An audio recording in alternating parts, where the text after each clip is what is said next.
Bagong Carla na ba ang ating makikita? Carla, handa na bang harapin muli ang mundo ng social media? Ano kaya ang epekto ng pagbakasyon ng ating Cinderella sa bahay ni Jomar? Magandang araw mga kalingap, lalo na sa mga solid supporters ng ating love team na Jomcar. Maraming salamat sa walang sawang pagsubaybay sa buhay ng ating prinsesa na si Carla. Ano sa palagay niyo mga kalingap, ibang Carla na ba ang ating makikita ngayon? Sa aking palagay mga kalingap, kung ano at sinong Carla ang ating nakilala noon ay siya pera naman ngayon.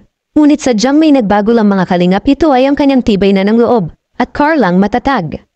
Sa kabilang dako naman mga kalingap, alam naman natin na sobrang lungkot ang dinanas ng ating prinsesa. Sadyang nanibago ang prinsesa natin sa buhay niya ngayon.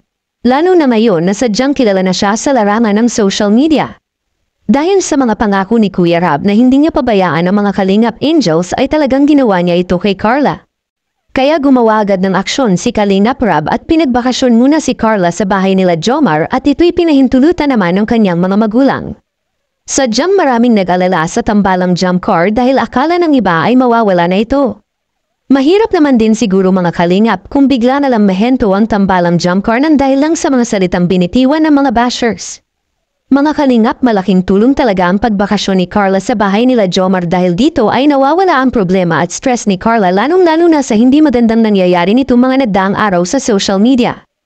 At ito pala ang dahilan kung bakit pinahinto ni Kalingap Rab ang paggawa ng mga reaction video tungkol sa ating Cinderella para makapagpahinga muna ang dalawang magkatambal upang masolo muna nila ang isa't isa na sila ng magkasama.